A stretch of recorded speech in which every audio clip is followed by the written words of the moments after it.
Bonjour, je suis avec Médoc, Thierry, Rahan et Cyril. Bienvenue dans Extra Life.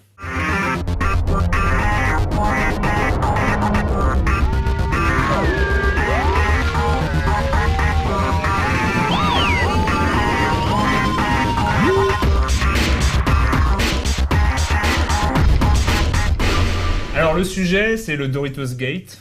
Ça me rappelle quelque chose. Il y a une impression de déjà vu un truc comme ça. Donc c'était il y a quelques semaines, c'est passé sur No Life et il y a eu, je crois, un record de nombre de commentaires sur les forums de No Life, 600, 700, je ne sais pas. Enfin bon, ça a inspiré énormément de monde, d'où cette décision. En fait, non, je triche parce qu'on a décidé, je crois, de faire un deuxième round à la sortie de l'émission. Faut dire, vous n'avez pas été... De quoi Qu'est-ce qu'on n'a pas été quoi? Non, pardon. Je rigole, mais on va commencer déjà, justement, il y a eu des réactions dans le forum avant de commencer à reparler de ce Doritos Gate. Il y a eu des réactions dans les forums de No Life, et en fait, Cyril est là pour faire une petite compilation de réactions et pour nous demander notre avis, votre avis là-dessus. Donc, on commence avec toi, Cyril. Tout à fait, on va commencer avec la mauvaise communication qu'il y a eu dans le dernier débat, donc sur le Doritos Gate.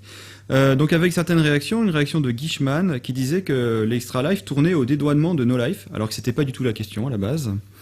Dr Axel qui disait que ce qui était frappant dans cette émission, c'est que Thierry, Médoc et Rahan, malgré qu'ils soient tous très intelligents, ne comprenaient pas ce que tu voulais leur dire, Erwan.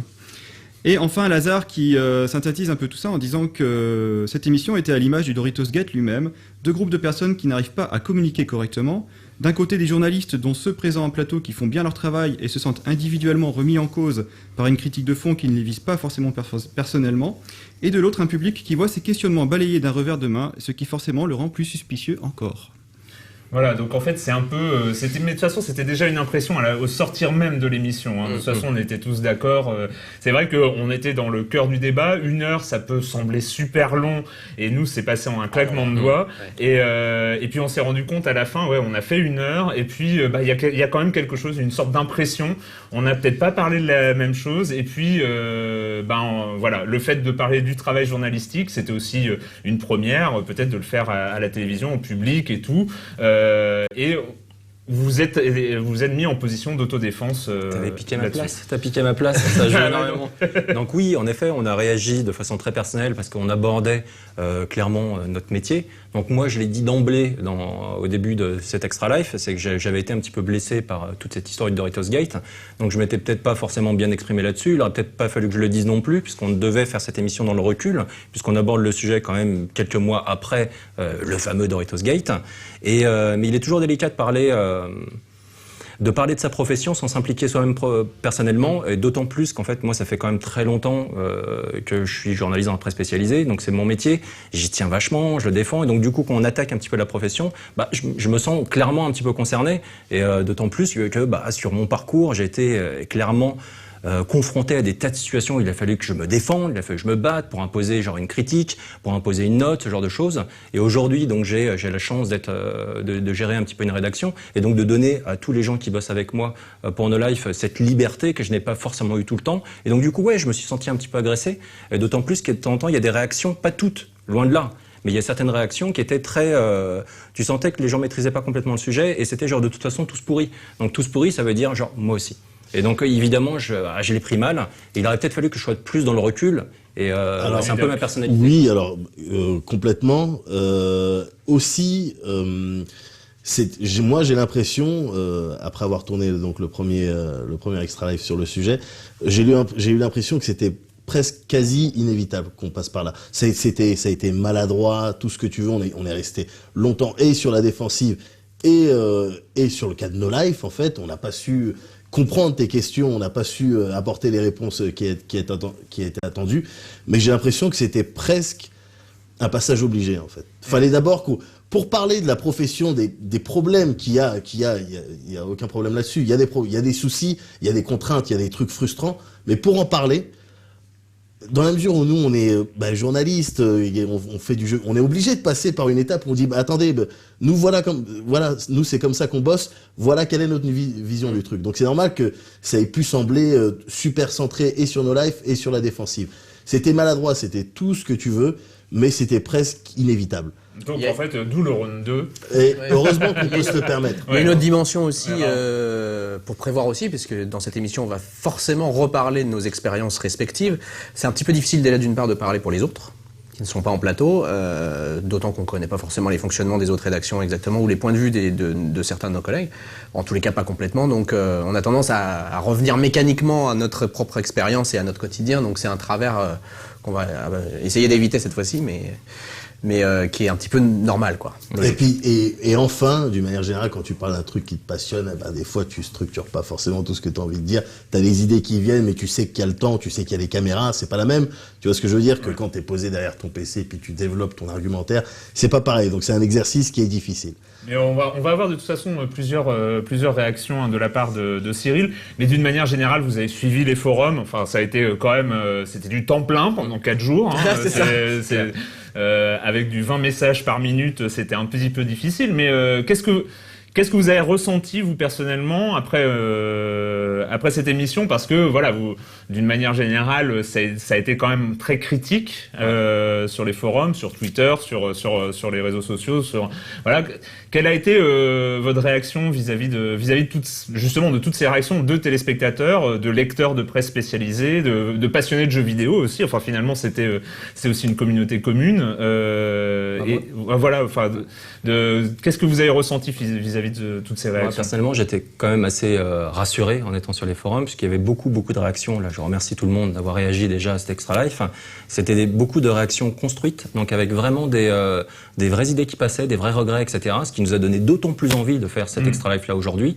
Et donc c'était pas, il y avait quand même, tu sentais quelques personnes sur les forums qui débarquaient un petit peu genre alléchés par l'odeur du sang et qui connaissaient pas du tout justement ce que faisaient nos lives, qui connaissaient pas les personnes qui étaient en plateau et ils y allaient genre les presses tous pourris, etc. Donc ça c'était agaçant, mais la plupart des réactions, l'ensemble des réactions étaient vraiment genre c'était positif, c'était constructif, ça donnait envie en fait de continuer le débat, de continuer à s'exprimer sur ce sujet, quoi. Parce qu'il y a des choses à dire. Je crois que ça permet aussi de formaliser mieux les éléments qui manquent au lecteur pour avoir une analyse en fait de toute cette affaire qui est quand même assez compliquée globalement. Ça touche à beaucoup de choses différentes et en fait quand ils posent des questions ou quand ils formulent des raisonnements à l'égard de ce qu'ils ont pu voir dans l'Extra Live d'avant, ça permet aussi pour nous de voir ce qu'on n'a pas dit. Et vu que c'est un petit peu comme les trous noirs, tu sais, tu peux pas les observer directement, mais parce qu'il y a tout autour, tu devines qu'il est là. Et donc ça permet d'isoler un petit peu mieux peut-être les questions qui n'ont pas trouvé réponse la première fois. Je crois qu'on a une demande de la part de Cyril. Oui, alors justement, je rebondis sur ce que vient de dire Rahan, puisqu'il y avait Asplin qui disait que ce qu'il reprochait donc au dernier débat, au pseudo-débat, comme il disait, c'était qu'il y avait une négation totale du problème qui était tout à fait réel. Et Chocolat rebondissait dessus, qui demandait si c'était si compliqué que ça d'admettre qu'il y a un problème lorsqu'un éditeur régale à volonté un journaliste censé critiquer son produit. Alors justement ça a commencé parce que c'est vrai que là on a fait une espèce de bilan un peu personnel de l'émission précédente, mais voilà justement est-ce que une fois qu'on a pris du recul, voilà, est-ce que le Doritos Gate il y a un problème? Point d'interrogation très large. Je pose la question très large pour vous laisser le. Alors. Médoc. À la base, je sais pas si tu te souviens, la première émission, j'étais plutôt positionné sur, oui, il y a peut-être un problème, et de manière, qu'est-ce que tu veux y faire? Et puis, j'étais sur dans un délire de, je trouve pas ça légitime les questions qui se posent, les gens ils ont qu'à se démerder tout seuls. Non mais c'est vrai, j'étais complètement là-dessus, complètement là-dessus, j'ai pas foncièrement changé, simplement quelques jours après le tournage de cet Extra Life, j'étais chez moi, je pépérisais tout ça, et j'ai regardé à la télé, et d'ailleurs je crois que je suis pas le seul, j'ai regardé un reportage sur France Télévisions, France 2, une connerie comme ça, qui te parlait de la dangerosité des pilules contraceptives. Et dans ce reportage, on te montrait donc des médecins, donc des events organisés par l'industrie pharmaceutique, par les gros groupes pharmaceutiques, et qui invitaient les médecins et qui étaient là à dire voilà notre pilule en fait pourquoi faut la prescrire parce qu'elle est bien, tout ça. Et dans les commentaires t'avais des trucs genre les médecins qui viennent ici ils sont bien traités, macarons, tu vois. J'avais lu ça, j'étais comme ça, truc, j'avais vu ça comme ça, j'ai putain tous des pourris, tu vois, réaction typiquement franco-française. Et là fulgurance. Je dis merde. Si moi, tu sais, alors que je me considère pas comme un connard complet, tu vois. Si moi je suis amené à faire des réflexions de ce style, Eh ben ouais, très certainement que des gens, en entendant toutes ces histoires de fêtes, de soirées de lancement, de macarons, de coupes de champagne, des gens complètement honnêtes dans leur démarche ou pas complètement bêtes, pas complètement inscrits dans un délire de haters, peuvent se poser légitimement des questions quant à ce qu'on fait. Et du coup, j'étais bien emmerdé. Oui, c'est forcément. Donc là, je me suis dit, ouais, non, attends, faut impérativement un round 2 et faut qu'on puisse répondre à toutes ces questions. Donc du coup, pour les soirées, il faut quand même que les gens comprennent quelque chose. C'est pas des soirées genre open bar où l'éditeur est là pour offrir des cadeaux, pour régaler, pour nous étaler dans le luxe. Il y en a, mais c'est pas systématique. Et donc, du coup, une nouvelle fois, ce type de soirée, c'est vraiment un lieu de rencontre et d'échange. Et donc, du coup, c'est l'occasion de discuter avec l'éditeur, c'est l'occasion de discuter avec ses collègues, etc. Ensuite, le contexte lui-même on pourrait faire la même chose ailleurs. On pourrait faire la même chose dans un bar, avec des collègues et des éditeurs, avec ce que tu veux. Mais de temps en temps, en fait, l'occasion se présente d'aller, discuter à un moment donné. Donc, le côté luxe, associé à la fameuse coupette de champagne, en effet, je comprends que ça puisse être dérangeant. Mais il faut savoir une nouvelle fois que ça n'a pas d'impact sur notre job. Alors, il faut aussi préciser un truc, c'est que quand on parle de ces soirées, les soirées dont on parle, les meilleures en l'occurrence, ce sont les soirées de lancement. Les soirées de lancement, on en a fait, tu vois. C'est là où les mecs descendent en rappel, c'est là où t'as des mini-planeurs et tout. Enfin, là, je pense à la soirée Call of Duty Modern Warfare 3, qui tuait, une grosse tuerie, avec des trucs. C'est des soirées de lancement. Faut bien savoir que ces soirées-là, et là, du coup, je pense parler au nom de toute la profession qui va dans ces soirées, on y va, pour le coup, en mode... pas en mode travail. On va pas là-bas pour travailler. Et notre travail est déjà fait la plupart du temps. La plupart du temps, pas la tout le temps. critique est déjà faite. Pas tout le temps. Voilà, c'est fini. Voilà. Mais bien souvent, la critique elle est déjà faite. Et puis tu vois, ça s'appelle des soirées de lancement. Donc c'est. Moi j'y vais juste si je peux me permettre. Moi j'y vais pas. J'y vais uniquement dans un professionnellement. Enfin, je veux dire, après c'est personnel. Moi pas du tout. Tu vois. Moi c'est uniquement parce que je vais y voir des gens, parce que je vais discuter avec mes collègues journalistes, etc. Sinon j'y irai pas. Moi je vais faire la fête en fait. Mais est-ce moi que c'est pareil. Je fais trop de soirées. Enfin, juste pour le coup, est-ce que ces soirées sont, oui, tu vas faire la fête, tu pourrais faire la fête ailleurs. Et je la fais ailleurs. Et tu la fais ailleurs, tant mieux pour toi. Est-ce que si tu n'y allais pas, c'est forcément quelque chose de, enfin, justement, tu y vas pas pour le travail. Donc, à partir du moment, tu y vas pas pour le travail, et en même temps, si t'étais pas journaliste, j'irais pas. Tu serais même pas invité. Oui, évidemment. Donc du coup, est-ce que cette situation-là, vous comprenez que il y a quand même finalement le fait d'avoir le petit carton d'invitation qui t'emmène à cette soirée, c'est parce que tu es journaliste, parce que tu parles des jeux fournis par cet éditeur, n'importe lequel. Ouais. Il y a eu Square Enix récemment, il y a eu Ubisoft, Activision et tout ça. Tout le monde le fait. Donc c'est une porte d'entrée, c'est une porte qui t'est ouverte parce que tu es journaliste. Ouais. Est-ce que quelque part, de toute façon, même si tu n'y vas pas pour le boulot, c'est lié à ton travail. Ouais, donc est-ce que forcément, la grande question, c'est est-ce que c'est vraiment nécessaire, et est-ce que le boulot de journaliste, c'est ça, c'est pas... si tu me poses la question à moi, je vais te répondre, est-ce que la fête, c'est nécessaire ? Mais non, mais la fête payée par des gens dont tu parles de leurs produits. À partir du moment... Alors, deux choses. À partir du moment où tu vas dans un délire... À partir du moment où tu vas là-bas pour t'amuser, il y a très peu de... Enfin, moi, je vais pas là-bas en mode boulot, il y a très peu de chances même que tu me vois avec une manette entre les mains là-bas. Au pire, tu me vois avec un mini hot dog, et encore, faut que tu sois rapide. Tu vois ce que je veux dire ? Donc, là-bas, moi, je vais vraiment là-bas pour... m'amuser. Ensuite, est-ce que c'est nécessaire ? Non, mais ils le font, on y va. Et d'ailleurs, j'ai même envie de dire, on fait croquer les gens. Il y a des gens que j'essaie de ramener. À chaque fois qu'il y a une fête, j'appelle, il y a combien de plus un ? Je fais ramener les gens, tu vois, c'est dans une... Disons qu'il y a une logique de fête, on est dans la fête. Oui, mais c'est une logique fermée aux non-journalistes. Tout à fait. Donc, en fait, c'est un privilège qui t'est accordé par un éditeur, et celle-là, je reviens sur les médecins qui sont invités par l'industrie pharmaceutique. Finalement, tu es dans une situation où, de l'extérieur, c'est pas forcément une question d'être suspicieux, d'être conspirationniste ou ce genre de choses. C'est une vision qui nuit à l'éthique. Les médecins en ont une, les journalistes en ont une. Ça nuit à la vision qu'ont les spectateurs, qu'ont les lecteurs de ton métier. La deuxième chose, c'est... Je pense, enfin en tout cas moi c'est comme ça que j'arrive à résoudre ce problème dans ma tête, parce que effectivement j'ai une conscience comme tout le monde, tout ça.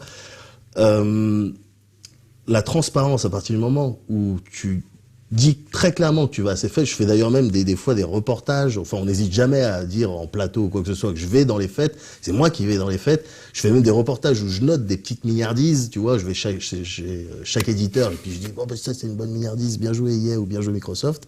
À partir du moment où tu sais, où tu dis à tout le monde que tu y vas, à partir du moment où on sait que tu y vas, à partir du moment où on sait que ok, lui c'est un mec qui va aux fêtes et de manière quasi systématique parce que c'est clairement le cas. Et après tu fais ce que tu veux. Tu vois ce que je veux dire? Les gens, à partir du moment où tu donnes suffisamment de clés aux gens, suffisamment d'éléments pour qu'ils sachent à quoi s'en tenir, moi c'est comme ça, disons que j'arrive à résoudre ce problème-là. Après, d'une manière plus générale, l'image que ça peut renvoyer, ouais, bien sûr, je peux comprendre que des gens se posent des questions, ben, très bien. Tu voulais dire quelque chose? J'ai pas. Thierry, C'est aussi sur les soirées. Pour moi, ça fait vraiment partie, une nouvelle fois, du boulot. C'est-à-dire très souvent, en fait, t'es amené tous les jours à avoir des éditeurs au téléphone, des attachés de presse, etc. Tu discutes de choses, on te dit genre ouais, le jeu va arriver à telle date, etc. Et j'ai besoin de ça, j'ai besoin de telles images, j'ai besoin de trucs, etc. Et donc du coup, ça permet aussi de mettre simplement un visage.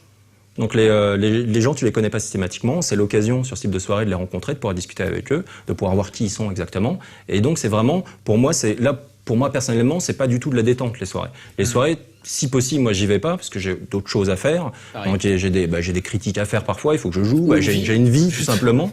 Et mais par contre, il y a bien sûr évidemment, mais il y a un vrai intérêt professionnel. Et pour moi, ça va avec ton métier. Il faut que tu ailles de temps en temps à ce type de soirée simplement pour rencontrer les gens et échanger. Et j'en profite également pour parler en fait du travail sur nos lives. C'est-à-dire, est-ce que vous avez vu telle critique? On a fait tel type de reportage, etc. Est-ce que vous avez vu ça?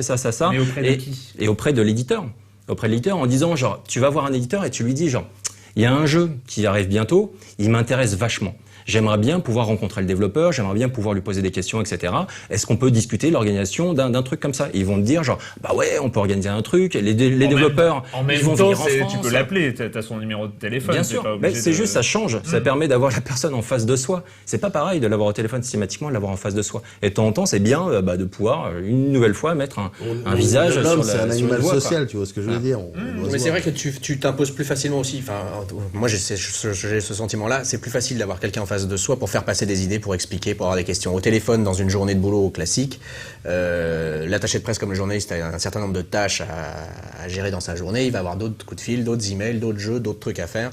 Et les gens sont peut-être pas toujours aussi disponibles qu'ils peuvent l'être dans ces soirées-là. Maintenant, il y a aussi un aspect purement de correction en fait. C'est-à-dire que quand on t'envoie des tonnes et des tonnes d'invites, tu peux en refuser un certain nombre pendant assez longtemps, mais enfin au bout d'un moment, il y a quand même une certaine politesse que je vois à juste ne serait-ce qu'au moins venir, dire bonjour, voilà, et puis après tu repars, t'es pas obligé de rester, mais si tu refuses absolument toutes les soirées, machin, et que tu pointes jamais ta trogne ni rien, c'est pas très très bon non plus, globalement, pour l'opinion que vont avoir d'autres personnes, de la manière dont tu les considères dans leur existence, du fait que il y a un élément vraiment de surface de politesse à juste au moins une fois de temps en temps aller dans ces soirées-là. Voilà, exactement. Je crois que Cyril, on a quelque chose de ton côté. Oui, merci Erwan. On m'a pas beaucoup écouté là. J'ai essayé de vous interrompre, mais vous avez continué. Bon, en même temps, c'était important que Raon et Thierry puissent s'exprimer. Alors, je rebondis sur ce que disait Médoc tout à l'heure, puisqu'on a eu pas mal de réactions. La dernière fois, il avait dit qu'il fallait multiplier ses sources, qu'il fallait être un téléspectateur ou un lecteur intelligent. Et donc il y a eu pas mal de réactions là-dessus, et notamment Lazare qui disait que le public doit toujours continuer à utiliser son cerveau. Mais la façon dont Médoc décrit ça donne presque l'impression qu'il demande au public de faire un vrai travail journalistique quand il veut s'informer, c'est-à-dire recontextualiser, trier l'info, prendre du recul, multiplier ses sources, etc. Or, si on fait appel à des journalistes, c'est justement pour que eux fassent ce travail, parce que le joueur ou spectateur moyen n'a ni les moyens ni le temps de le faire. Alors, Médoc. Alors oui, effectivement, j'ai peut-être pu être maladroit sur ce discours-là, mais je reste tout de même là-dessus sur le fait que quand t'as 70 € à mettre dans un jeu, soit tu fais gaffe, soit t'en as rien à foutre, auquel cas, faut pas venir te plaindre. Maintenant, effectivement, le journaliste, il a son taf à faire. C'est sûr qu'il faut faire un travail de sélection, un travail de tri, mais en fait, moi, ce que je redoute, c'est extrême, mais j'ai peur que on arrive à une situation où le téléspectateur, le public, ait plus à se poser de questions. Tu vois, parce que c'est un un terreau propice aux plus grandes quenelles qu'on peut te mettre. Le fait de plus se poser de questions, de dire c'est bon, lui c'est bon. Il faut tout le temps remettre les choses en question. Et puis du côté des journalistes, il faut tout le temps faire ses preuves. Il y a rien d'acquis en fait. C'est la raison pour laquelle, et moi d'une manière générale, j'aime bien quand les gens se responsabilisent. Mais quand je parlais de responsabilité des lecteurs, j'ai peut-être pas évoqué la responsabilité des journalistes, mais elle est évidemment aussi présente. Oui, parce qu'en fait, finalement, au-delà de sélectionner l'info, la hiérarchiser, la contextualiser, finalement, le reste, tout le monde peut le faire. Donc, grosso modo, ce que les gens ont ressenti, c'est que tu demandais aux téléspectateurs une sorte de délégation de ce qui est intrinsèquement ton travail. Oui. Je me suis mal exprimé. Mais moi, au-delà, un peu sur le même sujet, je rebondis un peu parce que il y a eu des réflexions sur les journalistes politiques, les journalistes de beauté, enfin féminin et tout ça, qui sont pas accusés de tous les maux comme le sont aujourd'hui les journalistes. Je pense qu'ils sont accusés aussi. Oui. Mais moi j'ai l'impression que finalement les journalistes jeux vidéo ils sont peut-être en première ligne et que des Doritos Gate, il va y en avoir d'autres concernant d'autres aspects de la profession parce que finalement les journalistes jeux vidéo aussi c'est ceux qui ont le plus affaire à une communauté en ligne, à des gens présents sur les réseaux sociaux, à des gens dont c'est une passion donc forcément qui investissent du temps et de l'intérêt et de la réflexion sur leur sujet comme les journalistes. Mais c'est la même chose avec le cinéma ou la musique. C'est la même chose. Enfin, t'as des publics similaires à celui-ci. Mais finalement, est-ce que c'est pas entre guillemets, une sorte c'est la survie du journalisme qui est en cause parce que finalement. Moi, je me rappelle, je sais pas si on en avait parlé avec vous, des vidéoblogueurs, des youtubeurs, des choses comme ça. Finalement, sur Internet, il commence à y avoir plein de gens qui parlent de jeux vidéo. Même sur des sites type Allociné et tout ça, tout le monde peut écrire sa critique de jeu, peut mettre des notes, et puis les gens vont chercher des infos. Maintenant, les gens, ils font des tests parce que on est à No Life, c'est une télévision. Les gens, ils font des tests sur YouTube qui font 200, 300, 400, 500 000 vues. Les mecs, ils ont 15 berges devant leur écran. Oui.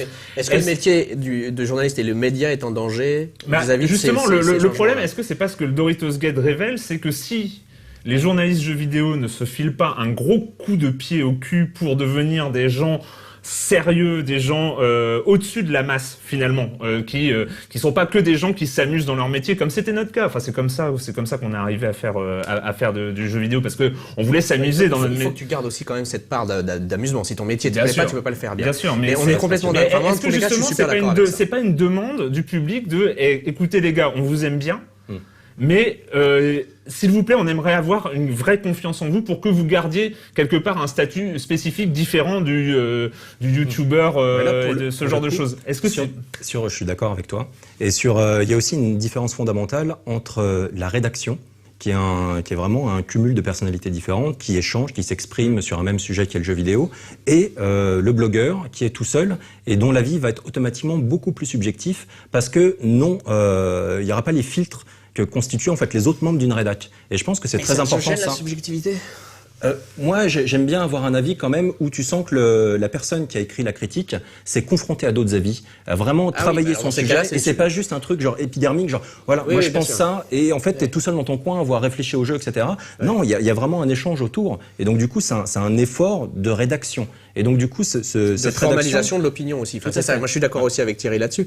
Et c'est vrai que il appartient à la presse de trouver sa légitimité aujourd'hui dans un contexte qui change très rapidement, avec énormément d'offres d'informations brutes, sans forcément d'appareil d'analyse de la qualité de cette information, de sa légitimité, etc., de qui c'est le mec qui fait la vidéo, qui c'est qui machin, qui bidule.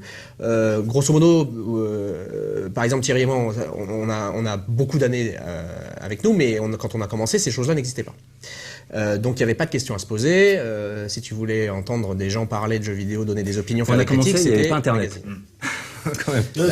En 75, mais 76. Ça fait 17 ans, moi, à peu près. Mais bon, il n'y avait pas Internet, effectivement. Et oui, le journaliste et oui, les médias doivent se poser cette question aujourd'hui. C'est même très important puisque c'est leur survie qui en dépend. Est-ce que justement, moi, c'est pour ça qu'on revient sur la validité, entre guillemets, du Doritos Gate et pourquoi est-ce que les gens réagissent comme ça? Est-ce que c'est pas finalement un énorme avertissement à la profession? Écoutez, de ce qu'on voit, vu que c'est des observateurs extérieurs. De ce qu'on voit, vous avez quand même parfois un comportement de clown. Non mais c'est vrai, on vous voit bourré à des soirées, ou pas bourré parce qu'il n'y a pas d'image, hein, mais vous avez quand même un comportement, parce qu'on critique les youtubeurs qui vont aussi aux soirées et qui sont influençables, etc. N'empêche que vu de l'extérieur, quelle est la différence entre un youtubeur qui est là et un journaliste? Est-ce que c'est pas un niveau, une alerte sur dire, bah écoutez, pour qu'on continue à vous prendre un petit peu au sérieux, parce que c'est pour ça, c'est parce qu'on vous prend au sérieux, qu'on vous regarde, qu'on vous écoute, qu'on suit vos avis et qu'on a envie que vous nous soyez les transmetteurs, les médiateurs d'infos. Et si vous voulez qu'on continue à le faire, reprenez-vous un peu en main. On repart sur ta toute première question concernant la validité du Doritos Gate. Oui, il y a un problème. Oui, le fait qu'on ait pu pointer du doigt certaines choses, certains débordements, etc., fait qu'on a besoin, nous, de réfléchir à notre métier, de se remettre en question, comme on doit le faire régulièrement. Ça, c'est juste un gros boost. On se dit, à un moment donné, il y a une grande interrogation de plein de gens. Et donc, on doit répondre à ces questions-là. On doit faire montre de notre sérieux, de notre professionnalisme et du fait qu'on reste complètement indépendant, malgré nos relations de travail naturelles avec les éditeurs. Sachant qu'une nouvelle fois, avec les éditeurs, on n'est pas sans arrêt dans un bras de fer. C'est vraiment, on travaille ensemble. Donc ensuite, il faut faire gaffe de ne pas dépasser certaines limites. Et ça arrive aussi de temps en temps, malheureusement. Cyril ? Oui, alors je rebondis sur l'indépendance, puisqu'il y a eu 2 réactions à propos de ça. Donc il y a Hughes42 qui dit que pour lui, l'indépendance doit d'abord être financière. Ce qui veut dire que le journal vit grâce à ses abonnements et que les lecteurs-spectateurs doivent accepter de financer le journal. Et il y en a un autre, c'est Squalby, qui dit que si vous voulez des journalistes qui ne dépendent en rien des éditeurs, il va falloir mettre massivement la main au portefeuille.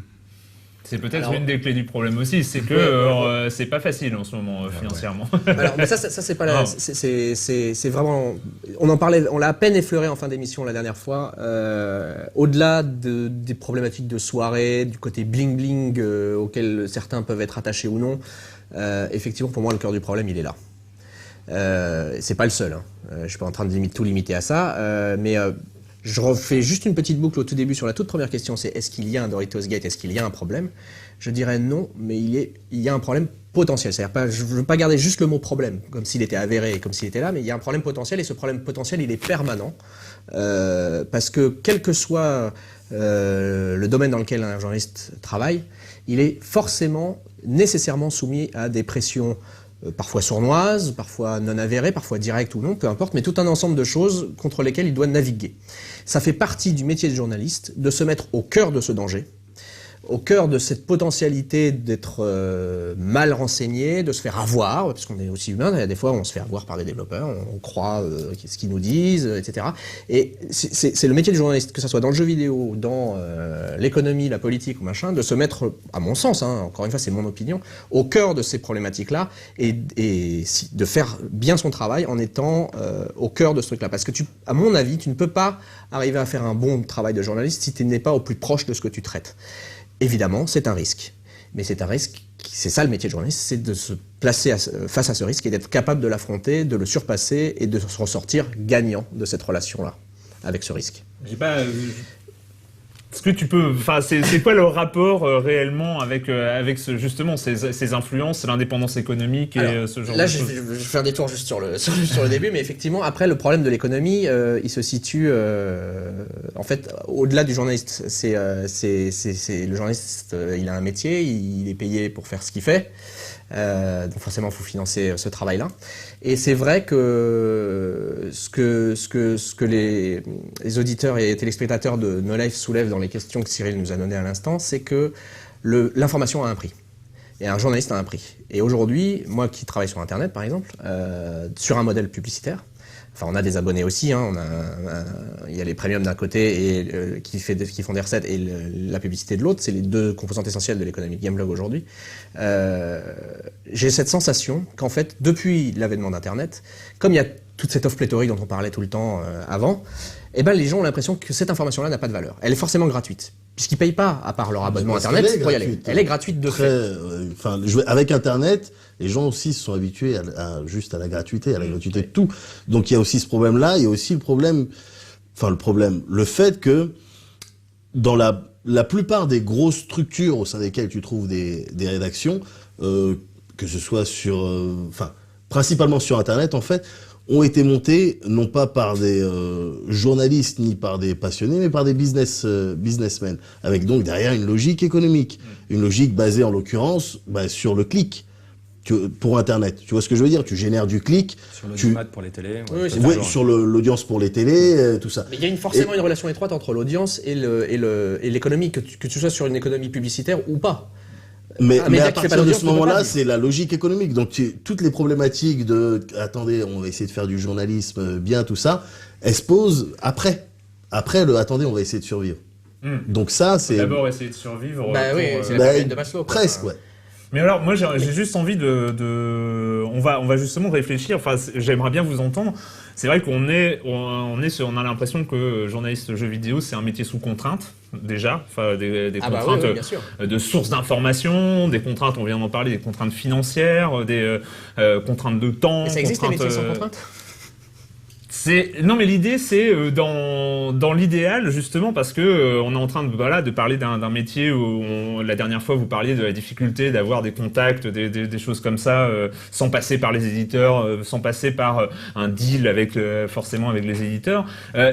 Dans une vision idéale, dans un monde idéal, sans contrainte, ça ressemblerait à quoi le métier de journaliste jeux vidéo? Moi, j'ai envie de dire, ce qui me plairait, c'est d'être en contact uniquement avec les développeurs, par exemple. Et donc d'aller encore plus proche, c'est-à-dire parce que l'éditeur, quoi qu'il arrive, tout le monde a un agenda. Je suis en train de faire un anglicisme là, mais je veux dire une motivation qui lui est propre. Voilà. Donc l'éditeur, forcément, il veut qu'on parle de son jeu. Certains d'entre eux se suffisent de ça, d'autres veulent qu'on en parle en bien. Bon, le journaliste, lui, il veut essayer d'approcher ce qu'il considère comme étant la vérité. Bon, c'est encore tout un autre débat, évidemment, mais je crois qu'on va le laisser de côté pour l'instant. Et les deux sont confrontés à ça. Le développeur, lui, son but, c'est de faire le meilleur jeu possible. Enfin, j'espère. Quoi, Cyril? Alors oui, je vais vous donner une réaction de The Key qui dit qu'aujourd'hui toute la presse jeux vidéo suit le tempo annonce, images, teaser, trailer, preview, test, à peu de choses près. Ouais. Tous ces éléments sont distillés par les éditeurs. Donc on revient en fait sur la relation éditeur-journaliste. Vous avez abandonné l'idée de faire autrement car ça semble inconcevable et impossible et qu'il faut donner au lecteur sa dose au quotidien. La notion même de scoop est inexistante dans la presse jeux vidéo puisque les exclusivités, quand elles existent, sont systématiquement négociées. C'est faux. Elles ne sont pas systématiquement négociées. Certaines le sont. La notion de scoop est quand même relativement rare. Elle est rare, mais le truc aussi, c'est que quand il y en a une, elle est pas forcément, c'est pas forcément à chaque fois le truc le plus intéressant de la Terre, mais il y en a. Et elle passe rapidement sous le tapis parce que des fois, elles n'intéressent pas les gens. Mais il y en a qui sont sortis régulièrement, des histoires sur les doublages par exemple d'Uncharted 3, on a sorti des choses comme ça, sur les situations de tel ou tel autre truc, qui sont pas nécessairement... En fait, je pense que la plupart des gens s'imaginent que le scoop du jeu vidéo, ça va être le mec qui va balancer le trailer du prochain Call of Duty 4 mois à l'avance. Ouais, ça, évidemment, c'est pas possible. Ça, c'est fantaisiste. Ça, c'est pas possible. J'ai des trucs à dire. Cyril, vas-y. Donc l'autre élément aussi qui est soulevé par les questions de Cyril, c'est cette dynamique de news, previews, etc., cette espèce de calendrier récurrent qu'on utilise. Alors ça concerne particulièrement Internet.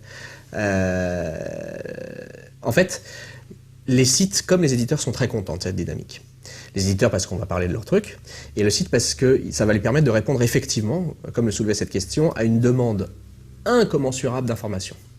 Et il y a une sorte de contexte systémique propre à Internet qui fait que plus tu poses de contenu, plus tu fais de pages vues. Il y a une mécanique qui force ça, en fait. Donc, ça te permet aussi d'avoir plus d'espace publicitaire éventuellement à vendre, parce qu'il y a une masse d'espace à disponibilité, et si tu les as tous couverts, bah, c'est fini. Tu n'as plus à vendre cet espace-là. Donc, plus tu fais de pages vues, mieux c'est. Voilà, bon, ça c'est la base. Et puis, il y a aussi toute cette articulation du référencement derrière. C'est-à-dire que le jeu des sites internet aujourd'hui, dans le top 5 en tous les cas, et probablement d'autres aussi, c'est de réussir à ressortir dans Google. C'est ça le référencement, c'est ce qu'on appelle de manière barbare le SEO, pour Search Engine Optimization. Et ça, quelque part, plus tu fais de contenu, enfin c'est pas tout à fait vrai, mais plus tu fais de contenu autour de quelque chose, plus tu as de chances de te placer dessus.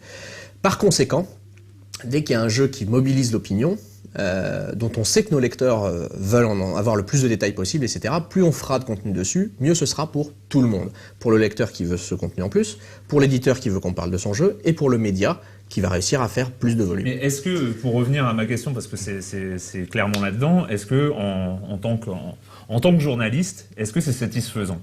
Est-ce que Voilà. Alors le truc, il y a plusieurs choses. C'est genre moi j'ai connu une époque où c'était un petit peu la jungle, la presse. C'est-à-dire que tu n'avais pas d'éditeur pour te fournir du contenu sans arrêt. On se contentait la plupart du temps de te filer une éprom, genre un jeu, etc. Tu te démerdais avec et tu faisais des previews, des reviews, etc. Il n'y avait aucune contrainte, genre de diffusion de l'information ou de diffusion des images, etc. Par contre, tu avais un contact à cette information qui était beaucoup plus limité. Il n'y avait pas de press tour, tu n'avais pas l'occasion de rencontrer des développeurs qui étaient aux États-Unis, qui étaient à l'autre bout du monde, etc. Donc ton accès à l'information était plus restreint. Aujourd'hui, l'industrie du jeu vidéo s'est professionnalisée, un truc de ouf. Et donc du coup, t'as en effet tout un planning de promo qui est monstrueux, qui est géré en fait par les éditeurs, où tout est timé parfaitement. Et donc dans ce planning-là, ils intègrent la notion média spécialisé. Et donc toi, tu dois faire avec ça. Tu dois faire en sorte de pouvoir extirper l'information et de pouvoir donner en fait des choses supplémentaires, du contenu, une analyse, etc. à partir de ce calendrier qui est fixe et imposé, et tu ne peux pas t'en passer. Tu ne peux pas t'en passer tout simplement parce que l'information ne viendra pas directement ou très rarement directement de la part des développeurs. Et donc du coup c'est agaçant en effet parce que tu te retrouves avec des gens média traînés. Donc des développeurs dont le métier, ils ont été entraînés à répondre à des questions aux journalistes, ils ont été entraînés à ne pas répondre aux questions des journalistes, ils ont été entraînés à te filer l'information qu'ils étaient censés te filer à ce moment T. Donc on va parler d'Assassin 4, et sur Assassin 4, on va te dire genre voilà, on va commencer par parler du contexte, on va parler du personnage, voilà, mais on va pas parler de ça, de ci, de machin, etc. Et donc toutes ces informations-là, en fait, sont timées. Et donc toi, tu t'es obligé de faire avec ce timing-là, et oui, c'est agaçant. Alors, évidemment, tu peux t'en affranchir. Non, mais c'est frustrant. Mais et nous, on a eu plusieurs cas avec Thierry où t'avais dans le cadre d'une interview, où t'avais des mecs, quelle que soit la question que tu posais, les mecs retombaient sur leurs pattes pour te vendre leur sauce. Tu vois ce que je veux dire? Mais dans ces cas-là, le seul truc que tu peux faire, c'est tu diffuses pas. Et d'ailleurs, récemment, il y a quelques semaines ou quelques mois, Thierry a pris la décision et je crois que ça a été motivé par ça, de passer les interviews de une fois toutes les semaines à une fois toutes les 2 semaines pour qu'on puisse se laisser le choix. On est obligé de passer justement des interviews où la personne est inintéressante, a été trop médiatraînée et au final elle te dit rien. Elle te dit rien qui n'a pas été déjà dit dans un communiqué de presse. Et donc t'es là genre à quoi ça sert de rencontrer le développeur, de donner l'opportunité de rencontrer le développeur si celui-ci n'est pas amené à s'exprimer librement. Heureusement, la plupart du temps, tu peux, c'est ton métier, c'est le boulot de journaliste, aussi, faire en sorte d'obtenir des réponses qui sont intéressantes, d'obtenir des informations et un éclairage. Voilà, un éclairage sur une information qui te permet de mieux comprendre genre le pourquoi ils ont décidé de faire ça dans le jeu, quelles sont les intentions. En fait, ils emmènent le jeu dans cette direction-là et ça c'est une réelle surprise, ce genre de choses. Donc il y a toute une analyse et c'est vraiment ton métier d'essayer de gratter avec et d'essayer de faire avec ce qu'on te propose. En fait, le cas commun et globalement il y a une dynamique. Vraiment, le nœud du problème se situe autour de l'éditeur. C'est lui qui s'occupe de la com, c'est pas le développeur. C'est l'éditeur qui va établir que bah voilà, alors là on va faire tel trailer, là on va faire tel truc, on va communiquer comme ça. Et parfois les développeurs sont furax parce que l'éditeur leur impose des trucs qui sont là, genre notre jeu c'est pas ça. Et moi par exemple c'est un truc que j'adore l'interview. C'est mon exercice journalistique favori. Personnellement. Bon. Malheureusement, c'est pas ce que les gens consomment le plus, mais bon, peu importe. En tous les cas, il y a une dynamique. C'est que, à la base, quand tout se passe bien, quand on est dans un monde à peu près idéal, t'as un développeur d'un côté qui a très envie de parler de son jeu parce que ça fait des années qu'il bosse dessus dans le plus grand secret. Il a qu'une seule envie, c'est de partager, de dire ah mon jeu il va être génial. Là. De l'autre côté, t'as le journaliste qui veut toutes les informations que le développeur peut lui donner, et entre les deux, t'as l'éditeur qui fait voilà, calmez-vous les gars, doucement, c'est moi qui vais gérer. Donc, il y a quand même un moment où tu es obligé de passer par l'éditeur parce que c'est lui qui va te permettre de te mettre dans la même pièce que le développeur, mais à partir du moment où tu es dans la même pièce que le développeur, c'est là que le vrai travail s'engage, entre le journaliste et le développeur. Ouais, sauf que le développeur, maintenant, quand tu développes un jeu, tu signes aussi, les gens qui sont dans le studio de développement, ils signent juste des NDA. Donc s'il y a un truc qu'il n'a pas envie de te dire ou qu'il ne doit pas te dire, il va pas te le dire. Oui, mais c'est sa responsabilité. C'est sa responsabilité, mais c'est pour dire que même quand tu es dans la même pièce que le développeur, le Puppet Master, ça reste l'éditeur. Tu vois ce que je veux dire? Parce que le mec, il a un département communication, un département marketing qui a décidé que cet élément-là du jeu ou ce truc-là du jeu, quoi qu'il arrive, on en sort rien. Mais ce que je veux dire, c'est que ça plaît à personne. Ça plaît à personne, mais en plus, c'est son jeu. Donc la plupart du temps, l'éditeur est considéré par le développeur comme une entité qui est un peu relou à gérer. Et donc du coup, quand tu es face à lui, et que t'as pas un type dans la pièce et qui va contrôler genre toutes les réponses du développeur, etc. Le mec, il se sent libre, il va s'exprimer, et c'est sa passion. Ça, genre, il bosse pendant 5-6 ans sur un jeu, il a 1 milliard de trucs à te dire, et si tu fais bien ton boulot, il va te dire plein de choses. Il va te dire plein de choses sans pour autant péter genre des NDA ou le planning de com, etc. de l'éditeur. Il y a plein d'autres choses qui peuvent être dites sur le jeu vidéo qui sortent de ce processus de communication. Bah, Cyril. Oui, alors je reviens un peu sur le calendrier en fait de l'éditeur justement. Great Mighty Pooh qui demandait est-ce qu'à partir du moment où les médias spécialisés multiplient les previews, trailers, interviews, etc. pour un titre, ne rentre-t-il pas dans le jeu de l'éditeur? Parce que même s'il se prend une mauvaise critique sur la version finale, il aura quand même eu une grande exposition médiatique pendant des mois. Et il y a Loco qui donnait des exemples. Il disait Samifit qui disait perso, je trouve que No Life et Gameblog ont des progrès à faire dans ce domaine. Donc là, c'est vraiment une question directe. Je trouve par exemple que les reportages pré-critiques de No Life sur le jeu Game of Thrones ne mettent pas assez en garde le joueur, tout comme les previews de Duke Nukem Forever sur Gameblog. Alors, si je peux répondre, parce que c'est moi qui l'ai écrite, la preview en Après, je question. vais répondre parce que c'est moi qui ai fait Game of Thrones. Pas trop longtemps. Hein, Tu vois, je te disais tout à l'heure qu'on était susceptible de se faire avoir sur la preview de Duke Nukem, je me suis fait avoir. Voilà. Donc ça arrive. D'accord, ça peut arriver effectivement. Moi, je me suis pas du tout fait avoir sur Game of Thrones. Simplement, j'ai une manière de faire les interviews qui est très certainement différente de celle de Thierry ou de celle de plein d'autres personnes. Moi, j'aime bien laisser le développeur, parce que là, en l'occurrence, j'étais parti dans les studios de Cyanide et tout, laisser transparaître la passion du développeur et qui était réelle, pour le coup, pour son jeu. Les mecs, c'était des rôlistes et tout ça. Et puis, laisser le bénéfice du doute.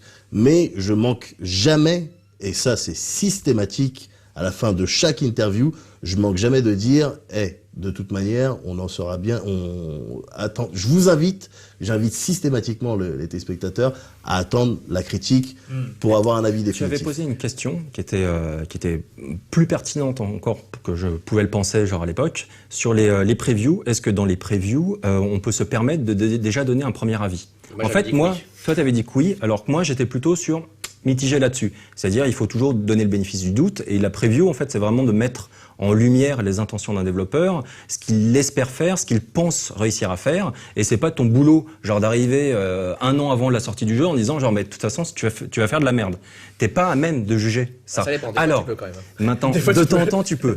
Ça change ça. Je pense qu'aujourd'hui, de plus en plus, on va être obligé, dans le cadre de preview, etc., de donner un premier avis uniquement parce que le système de précommande est en train de prendre une importance hallucinante dans le jeu vidéo. Donc de plus en plus, les éditeurs mettent en place un système qui fait que tu puisses acheter ton jeu avant que la critique... Dès qu'il est annoncé, maintenant les précommandes sont ouvertes aux C'est États-Unis. hallucinant. Donc du coup, tu es obligé maintenant, on va devoir intégrer cette nouvelle dimension et donc du coup de réagir au planning des éditeurs qui consiste à vendre des jeux, enfin à l'objectif des éditeurs, en disant bah voilà, quand on aura accès à un jeu en avant-première, on va déjà commencer à donner vraiment des pistes solides, ce qu'on ne manque pas de faire aujourd'hui, mais on va le faire encore de plus en plus. Et ça, alors ça m'énerve, tout ce délire de précommande, ça m'énerve, mais c'est tout ce qu'il vient de dire, effectivement, c'est vrai, il va falloir qu'on soit plus critique. Finalement, le délire de précommande, est-ce que c'est pas la conséquence presque naturelle de ce que vous avez dit? Finalement, ce que j'ai compris dans ce que vous avez expliqué, c'est que y a une logique de flux. Vous êtes dans une logique de flux parce que, mais même la télévision, il y a un 101% par jour, il faut alimenter, etc. Il y a une logique de flux et les seules personnes à même d'alimenter ce flux sont les personnes problématiques entre guillemets dans l'industrie, qui sont les éditeurs. C'est-à-dire que vous êtes victime forcément parce que vous avez un flux à alimenter et qu'il y a qu'un seul centre d'alimentation de ce flux-là, qui sont les éditeurs qui font l'interface évidemment, qui ont leurs intérêts. Et donc du coup, est-ce qu'il n'y a pas, il y a quelque chose où on tourne en rond, c'est-à-dire que on a l'impression que vous êtes pris dans le courant. Et que la seule chose que vous pouvez vous faire, c'est être comme des petits saumons en essayant de remonter un courant, un torrent et tout. Mais finalement, est-ce qu'il n'y a pas un moment où aujourd'hui, on est en 2013, il y a du jeu indépendant, il y a des choses qui commencent à émerger comme ça. Est-ce qu'il ne faut pas justement dire allez vous faire foutre, on va en dehors de la rivière. Encore une fois, elle est au lectorat en fait. Enfin, tout ce qu'on fait, on le fait pour les gens qui lisent et qui consomment nos contenus. Là, oui, bien sûr, Ensuite, mais dans la presse, c'est bien connu que si on faisait que écouter le lecteur, on ferait du people. Oui, alors on est Moi, je d'accord. bosse dans un truc qui s'appelle Libération.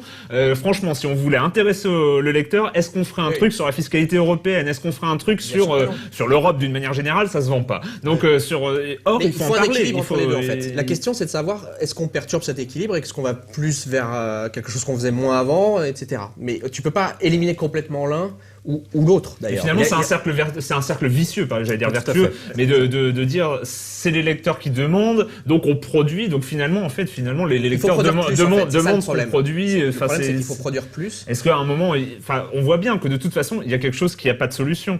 Tant qu'on est dans une logique de flux qui est alimentée par des éditeurs et que vous devez remplir, que ce soit sur le net, parce qu'il faut remplir, effectivement, faire plein d'articles, faire des papiers à la moindre galerie photo, vidéo et tout ça pour faire de l'optimisation de référencement. Les images, on s'en fout, par exemple. Mais il y a un moment où, de toute façon, vous êtes prisonnier. Vous êtes prisonnier parce qu'il y a un flux à remplir. Il y a deux choses. En fait, dans le milieu du jeu vidéo, donc tu as les éditeurs, un peu comme les studios au cinéma, donc ils sont surpuissants et qui te balancent des blockbusters. Sur ces blockbusters-là, ils ont en effet un calendrier de com qui est juste monstrueux, avec énormément d'assets, énormément d'images, énormément de vidéos, énormément de moments T où il y aura des événements d'organiser pour la promotion d'un jeu. Et donc, tu dois faire avec ça. Avec ça, tu as la possibilité de mettre en avant un jeu et de répondre à une attente de tes lecteurs ou de tes spectateurs de façon très Quand même. voilà, de façon t'as cet aspect-là. Alors ton boulot à toi en tant que journaliste, c'est qu'en effet tu dois filtrer toutes ces informations. Tu vas pas balancer le moindre trailer qui arrive, genre à la sortie d'un jeu, t'as parfois 15 trailers qui vont sortir, t'en sélectionnes et tu analyses les trailers. Tu comprends pas de les balancer en disant voici le dernier trailer de l'éditeur. Et ensuite t'as les jeux indés. Et donc les jeux indés, eux, ils n'ont pas d'exposition. Ils n'ont pas un éditeur derrière pour balancer tous ces assets-là, etc. Là, tu as un vrai travail de recherche, un travail de mise en avant et de mise en lumière de petits jeux qui n'ont pas l'exposition des gros blockbusters. Et tu dois offrir les deux. Donc tu dois faire en sorte de donner aux gens ce qu'ils attendent sur GTA V et de faire en sorte de parler d'Antichamber parce que c'est juste fantastique. Et si t'en parles pas, personne va en parler pour toi. Cyril. Oui, moi j'ai une question justement à propos des blockbusters plus pour le coup, et ça concerne votre travail de journaliste directement. Quelle est l'attitude, c'est Samifit qui pose la question encore une fois, quelle est l'attitude à adopter lorsqu'on obtient des informations qui n'ont pas été rendues publiques par l'éditeur et qu'on n'a pas signé de clause de non-divulgation? Est-ce qu'on choisit d'informer parce que c'est son devoir de journaliste ou est-ce qu'on choisit de se taire et de ne pas trahir la confiance de celui qui nous a donné l'information parce que peut-être qu'il ne souhaite pas que ça soit rendu public? Ça dépend de l'info. Ouais, en fait, quoi qu'il arrive, quand ce genre de problème se pose, et il se pose, chaque cas est particulier et doit être traité de manière particulière. Mais globalement, il y a une espèce de logique simple, en ce qui me concerne, c'est que quand quelqu'un a les moyens de te fournir une information que personne d'autre ne connaît et dont il sait que tu peux la diffuser éventuellement, avant de te la donner, il prend la précaution de te dire si je te la donne, tu n'en parles pas. Dans ces cas-là, soit tu dis toi, je peux pas te promettre que j'en parlerai pas, dans ces cas-là, l'autre ne te donne pas l'information et ça s'arrête là. Soit tu acceptes, et dans ces cas-là, tu as une parole que tu donnes à quelqu'un que tu dois respecter. C'est mon point de vue. Parce que sinon, la prochaine fois, de toute façon, tu n'auras pas d'autres informations, donc ça va s'arrêter là. Et si l'info, elle vient... Le problème, c'est si tu as quelqu'un avec qui tu as confiance et qui peut te donner de l'information à l'avenir, etc., mais que tu as une info le concernant qui vient d'ailleurs. Ouais. C'est-à-dire que tu as une source. Et ben là, tu as un travail à enquêter déjà pour savoir vérifier cette information. Finalement, tu n'as pas donné ta parole à la personne, mais elle peut, dans l'avenir, te filer d'autres infos. Mais est-ce que tu vas... En fait, le dernier exemple en date, c'était sur Black Flag, Assassin's Creed 4, où Kotaku avait signé un NDA, parce qu'ils avaient eu la présentation du jeu, mais une autre source leur a fourni les infos. Ben, ils ont balancé. Et ils ont balancé, mais est-ce que, voilà, au risque de... Bon, en même temps, quand tu t'appelles Kotaku, c'est aussi un truc de rapport là, c'est super important parce que ça veut dire qu'on revient à l'importance critique du lecteur. C'est le lecteur qui fait l'économie du jeu, du média, pardon. C'est pas l'éditeur. C'est-à-dire que on a parlé un petit peu aussi, par exemple, des recettes publicitaires. Certes, le système de l'économie publicitaire est problématique. Potentiellement, à plein d'égards, c'est compliqué, il faut essayer d'externaliser des choses, etc., de ne pas mélanger l'édito et la pub, etc., évidemment, enfin bon, voilà. Mais à la base, quand un éditeur a pour seul levier de pression de dire « t'as mal critiqué mon jeu » ou « t'as sorti une info que j'aurais pas voulu que tu sortes » ou etc., je te retire la pub, c'est pas grave. L'important, c'est d'avoir beaucoup de lecteurs. Donc, pour avoir beaucoup de lecteurs, il faut faire son travail le mieux possible et intéresser ses gens. Et à partir du moment où tu as suffisamment de lecteurs, l'éditeur il va revenir.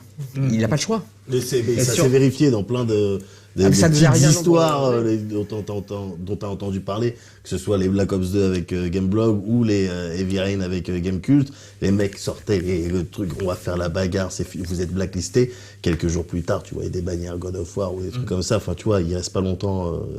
Mais c'est ensuite, pour cette histoire quand même relativement intolérable.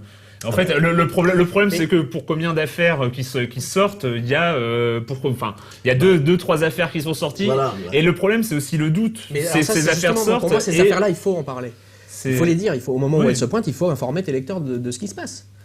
Mais ça veut dire que ces pressions-là, ces coups de fil, finalement, les éditeurs se permettent beaucoup de choses qu'ils ne devraient pas se permettre. Plus tu sors mais ils essayent. Bah, Enfin, je veux dire, peut-être pas quelque normal. part, c'est ce qu'on. c'est pas cette normal, expression, mais c'est tu de vas dire pas c'est une leur bonne vouloir guerre. défendre leur steak, hein. Ils font ce qu'ils veulent, les Bien mecs. sûr que si, le journaliste, c'est mais la démocratie.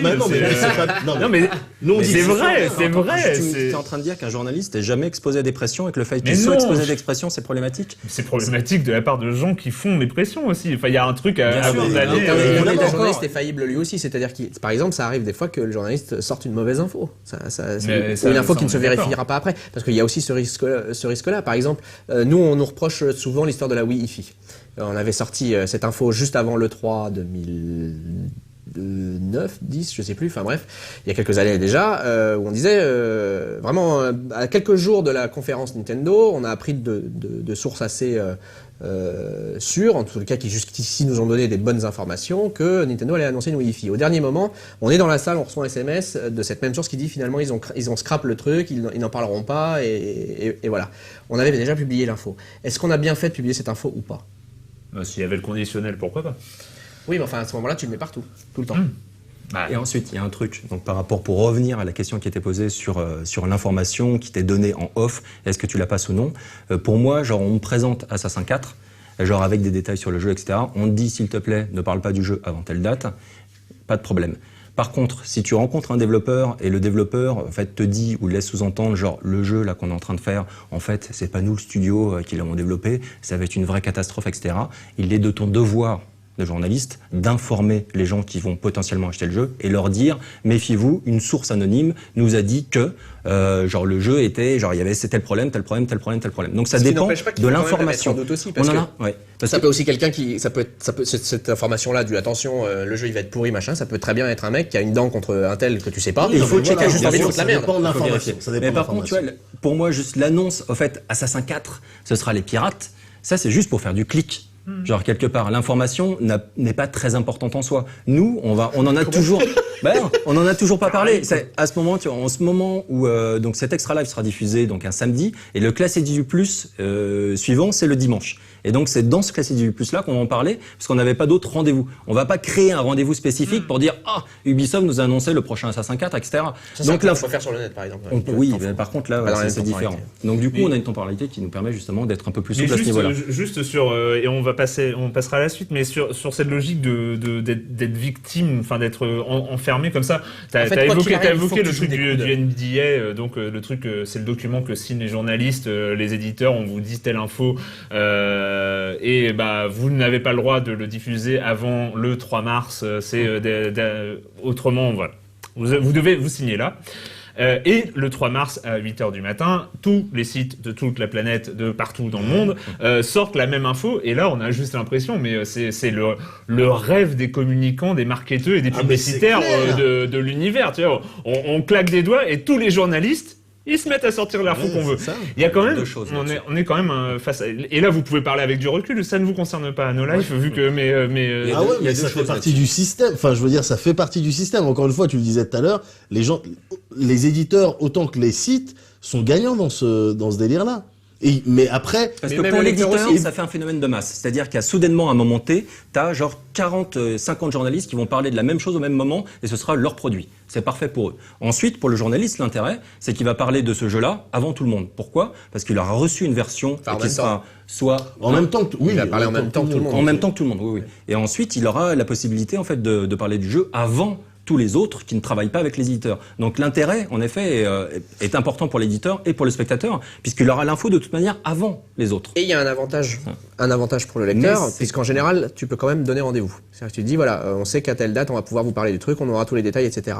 Donc, si toi, ce truc t'intéresse, tu viens à ce moment-là. Il y a quand même un truc de rapport de force qui est complètement dingo dans cette histoire. Alors, c'est quoi ça veut dire qu'il y a une multinationale qui s'appelle Activision, qui s'appelle Ubisoft ou qui s'appelle Electronic Arts, et qui dit, mes journalistes, mes petits chers journalistes qui avaient un code de déontologie, machin, tout ça, une carte de presse, machin, tout ça, et vous allez, le 3 mars à 8h du matin, vous me sortez cette info, et tous les journalistes le font. Il y a quand même un truc, en absolu, qui est gênant. Vous pouvez pas me dire, tout le monde est gagnant. Mais qu'est-ce qui t'empêche de sortir aussi le prochain Assassin's Creed? Enfin, je dis ça comme ça au hasard, puisqu'on parle d'Assassin's Creed là, mais le prochain Assassin's Creed sera pourri. Parce que t'en sais rien pour l'instant. Oui, non, mais alors ça, là, on revient à ce dont on parlait non, avant. mais si t'es en train de dire qu'on rentre complètement dans le jeu des éditeurs, que les mecs n'ont même pas besoin de dépenser, n'ont même pas besoin d'avoir un budget pub pour faire parler de leur jeu, oui, effectivement, ouais. Non, mais le truc, on est d'accord que la presse est entre guillemets instrumentalisée à ce moment-là. C'est-à-dire qu'en gros, l'éditeur va donner accès aux journalistes à une version avant tout le monde. Le jeu n'est pas sorti dans le commerce. Donc tu as accès à cette version 1 semaine, 2 semaines avant, ce qui te permet en fait de sortir ta critique avant la sortie du jeu. Et donc de donner l'information critique, genre est-ce que le jeu il est bien ou il est pas bien, au lecteur avant que le jeu sorte. Donc ça c'est important, tu dois fournir en général ce service à tes lecteurs, c'est dans l'intérêt du lecteur. Alors ensuite qu'il te fasse signer un papier comme quoi tu n'as pas le droit de parler du jeu qu'ils t'ont filé avant tout le monde, avant telle date, ouais c'est logique. Ensuite, c'est logique parce que sinon. Mais autrement, mais t'as le choix. Après, t'as le choix. Tu peux dire, moi, je suis un renégade. Moi, je rentre pas dans cet éditeur jeu. Bien sûr. Tu achètes le jeu ou tu as le jeu en même temps que tes spectateurs et tu balances ta critique 2 semaines ou 3 semaines après la sortie. Voilà. Mais si t'as un site internet, ça, c'est problématique. Tu comprends pourquoi? Mais évidemment, je suis pas débile. Je suis d'accord que les éditeurs sont très malins sur ce phénomène qui consiste à timer et à créer un événement lié à la diffusion massive d'une critique à un moment T. Moi, je suis pas sûr qu'on n'en revienne pas complètement de ce système qui est finalement relativement récent. Il existe depuis longtemps, mais qui soit aussi formaté en fait, tu vois, et que tu aies cette sensation d'être autant qu'on y va au forceps pour te faire à telle date. C'est déjà la résultante de dynamique. C'est d'une part, c'est de l'intérêt de l'éditeur d'avoir son calendrier de communication, et d'autre part, sur Internet, tu es obligé de publier le plus vite possible pour être indexé le plus vite possible, et blablabla. Donc tu peux moins facilement te permettre de dire, moi je publierai quand je publierai. Si j'ai pas envie de le publier à date d'embargo, je le publierai pas à date d'embargo. Bon, mais je suis pas sûr qu'on n'en revienne pas de ce système-là parce que mine de rien, c'est assez, c'est pas forcément toujours très bien pour l'éditeur, parce que tout le monde tire en même temps, donc t'as une grosse caisse de résonance, mais ça retombe tout de suite après parce que t'as l'autre éditeur qui a fait la même chose 2 semaines après, etc., etc. Donc en fait, t'as ce phénomène de là, on parle de machin pendant 2 semaines, là, on parle de machin pendant 2 semaines, etc. Et en fait, t'oublies à chaque fois. Alors que j'espère secrètement que les éditeurs comprendront qu'il y a un intérêt, en tous les cas au moins avec certains médias, qui sont pas uniquement là pour pourrir, pour machin, pour bidule, et qui peuvent être critiques, mais le plus juste possible, en tous les cas avec leurs produits. Quand ils font mal, on le dit, quand ils font bien, on le dit, c'est ça que je veux dire. Qu'il n'y ait pas un intérêt pour ces éditeurs à réussir à faire parler plutôt de leur truc dans la longueur, de manière un peu plus étalée et continue. Je comprends ce que tu veux dire. Il y a toujours un aspect un tout petit peu déprimant d'attendre que ce soit l'intérêt de l'éditeur pour que la situation évolue. Ah, tout à fait. Ouais, Et puis aussi autre chose, c'est-à-dire c'est vraiment lorsque l'éditeur t'impose une date. Donc cette date en général c'est quelques temps où c'est à la sortie pile poil du jeu. Donc toi, évidemment, il y a rien n'empêche le journaliste, s'il considère qu'il n'a pas assez de temps pour faire une critique correcte, ou alors que cette critique risque d'être focalisée uniquement sur Solo, et toi tu veux faire le jeu dans sa globalité, il y a rien ne t'empêche de le diffuser plus tard.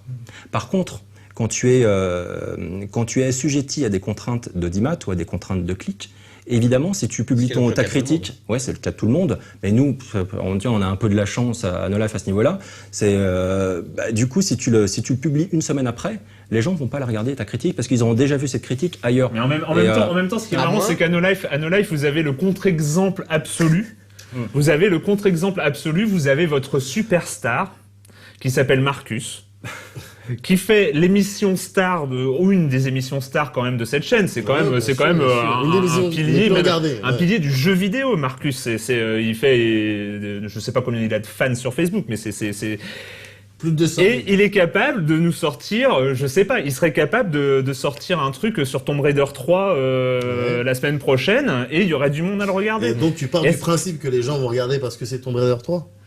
Mais est-ce qu'il y a pas Oui, mais c'est parce que les gens vont regarder parce que c'est Marcus. Donc parce qu'il a un ton, parce qu'il a un ton, parce qu'il a une façon de traiter l'info.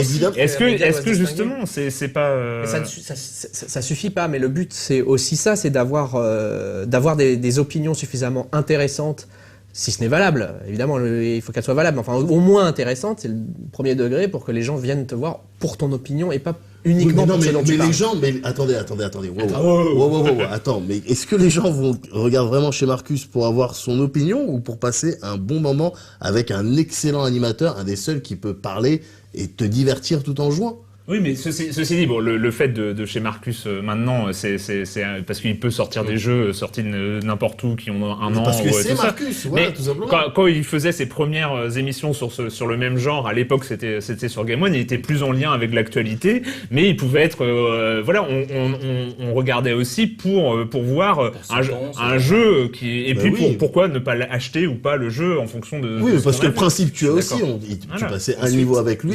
Il y a deux niveaux en fait. Sur un média, évidemment, le niveau le plus important et le plus satisfaisant pour nous, c'est tous les gens qui nous suivent pour on espère, la qualité de notre critique et de notre contenu.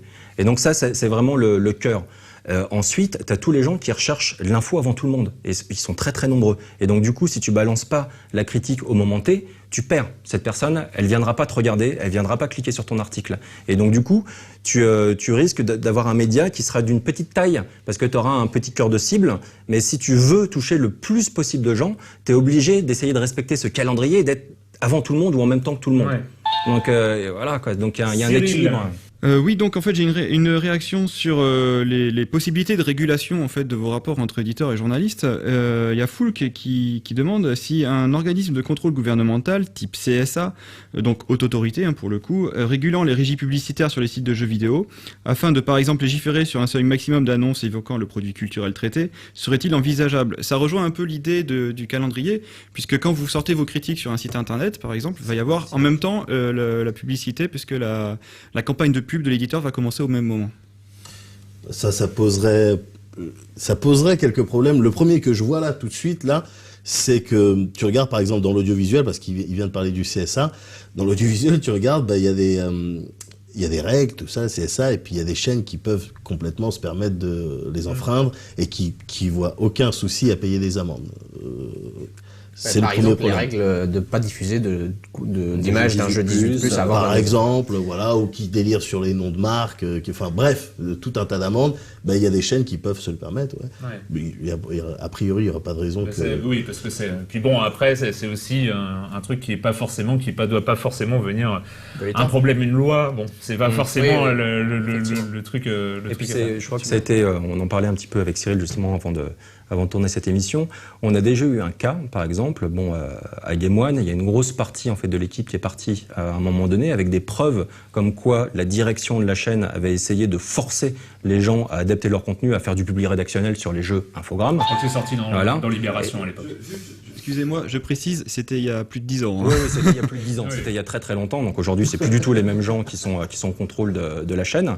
Et donc en fait, ce dossier-là avait été montré au CSA. Et le CSA avait pas su quoi en faire.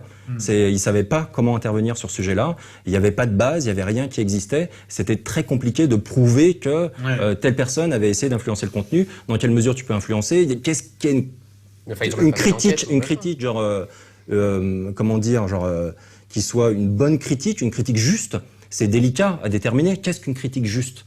C'est pas évident. Non, donc du coup, c'est tellement flou sur cette question. Ils ont juste dit non. Ils ont convoqué la direction. Ils ont regardé le truc, etc. Je suis désolé, on peut pas faire. On peut pas vous aider là-dessus, quoi. Il y a rien qu'on puisse faire. D'accord. Voilà. On a parlé justement, voilà, vous avez un peu évoqué un peu vos relations un peu compliquées, et je retiens que voilà, l'élément central entre le développeur et le journaliste est un élément problématique. Qui peut poser problème, c'est pas toujours le cas. problématique. Ouais. Et on a aussi l'impression que voilà, le jeu vidéo aujourd'hui, c'est toute une industrie qui prend en compte les éditeurs, les distributeurs, les constructeurs de consoles, les marchands, et les journalistes qui font qui font aussi partie, Les analystes aussi pour la bourse. les analystes pour la bourse. Donc on a aussi l'impression que voilà, c'est un grand milieu, que les journalistes ils sont tout petits là-dedans et qu'ils essayent, qu'ils regardent et qu'ils essayent de faire avec. Mais à l'échelle des journalistes, voilà, on a eu le Doritos Gate. Vous avez quand même dit que c'était pas forcément du vent et c'était pas forcément quelque chose à rejeter. Et à votre niveau de journaliste, à votre avis, au niveau des journalistes eux-mêmes, parce que c'est eux qui sont au cœur du problème, est-ce qu'il y a des choses, alors j'ai évoqué des chartes à la dernière émission, chose qui a priori n'est pas tout à fait bien passée, mais n'est-ce pas?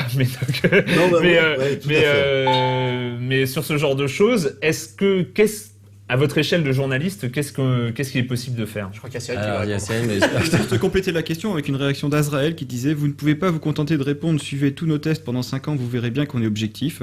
Certes, c'est vrai, mais ça ne devrait pas être nécessaire de vous suivre pendant des années pour pouvoir se faire une idée de votre objectivité. » Donc nous, avec des conversations qui ont lieu dans ces extra live ou alors au sein de la rédaction, le plus important pour nous, c'est la transparence. Donc du coup, on va encore faire en sorte que d'être le plus transparent possible. Donc par exemple, déjà sur une critique, tu as le nom de la personne. Donc une critique est signée. On va rajouter de nouvelles infos, tout simplement pour que les gens sachent exactement dans quelles conditions la critique a été réalisée. Donc on va préciser sur quelle machine la critique a été faite.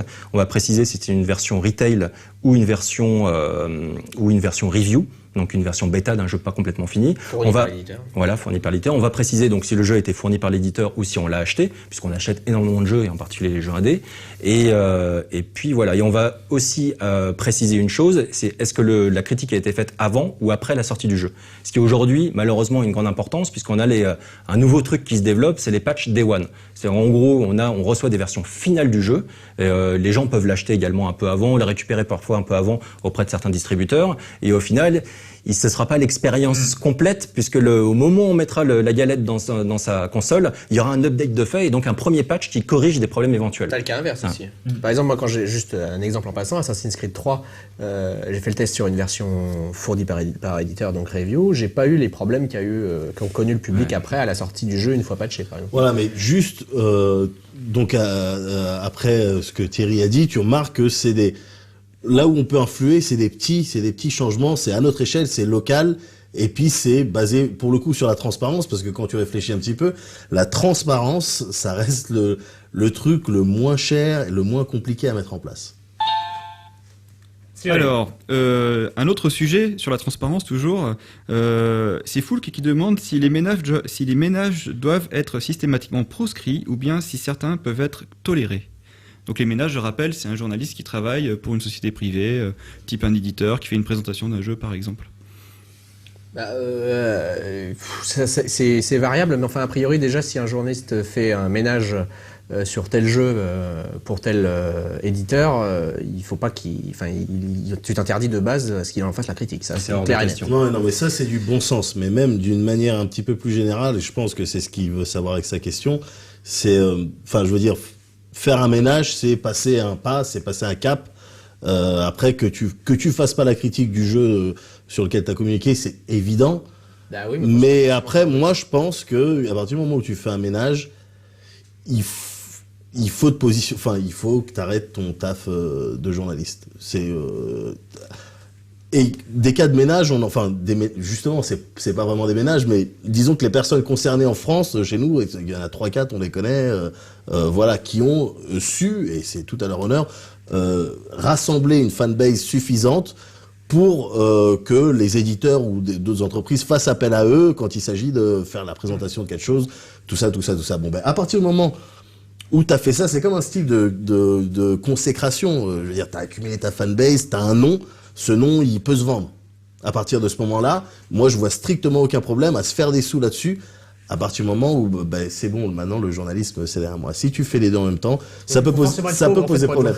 Mais non, mais déjà, il y a des gens qui aiment te savoir pauvre. Mais disons que si tu fais des ménages, tu t'exposes, et c'est presque légitime aux réflexions des jeunes, mais aussi même dans le milieu, il y a des gens, des gens qui font des ménages en l'occurrence, et tu sais bien que dans le milieu journalistique, ça bitch. On va pas sortir les noms, mais tu sais que ça bitch.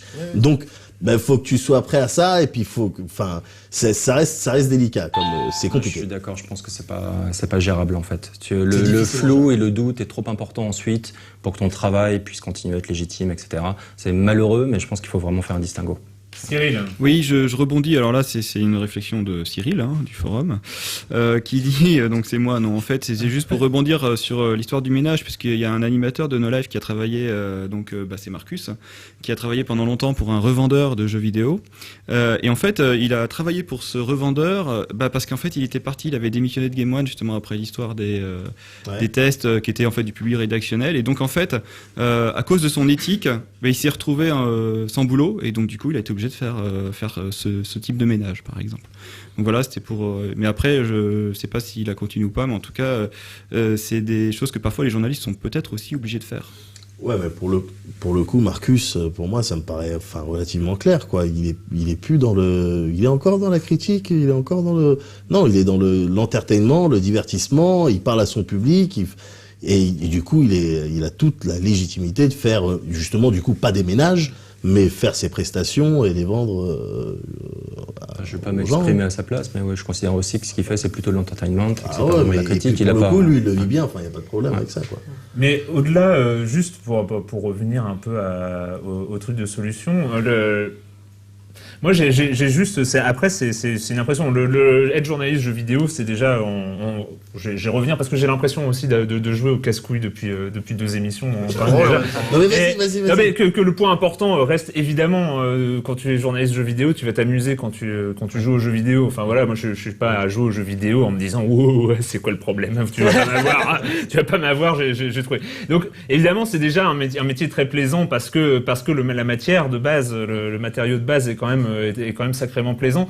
Mais ce que je voudrais dire, c'est est-ce qu'il faut pas aussi, face à une situation qui est quand même, vous l'avez dit avec vos mots et qui est quand même liée à une sorte de dépendance très très très forte face à une économie très forte. C'est l'économie du jeu vidéo, c'est plusieurs milliards de dollars. C'est l'industrie culturelle qui est en croissance, qui va tout dégommer encore dans 10 ans. Ça va être encore plus n'importe quoi qu'aujourd'hui. Je sais pas si dépasseront un jour l'industrie pharmaceutique. Mais oui, il y a de la marge à ce niveau-là. Mais est-ce que ça veut pas dire de faire de ce métier un truc de reporter de guerre, mais est-ce qu'il faut pas revenir à un truc sur le journaliste qui doit redevenir un sport de combat même quand on fait du jeu vidéo? C'est-à-dire que je pense qu'on est aussi dans une zone de confort. Surtout depuis des années, il y a une sorte de zone de confort du journaliste jeu vidéo qui obtient ses informations assez facilement. Il décroche son téléphone, ou puis de toute façon celle qu'il peut pas avoir sans décrocher son téléphone, il va même pas chercher à les avoir parce qu'il va se dire c'est pas dans le planning. Tu l'as dit, il y a le planning de l'éditeur. C'est pas dans le planning, c'est même pas la peine que j'appelle. Et est-ce que il faut pas que ça recommence, de se dire maintenant on va peut-être aller au front. Est-ce que c'est pas ça que cherche à dire les lecteurs? C'est ce qu'on essaye de faire justement, parce qu'en plus.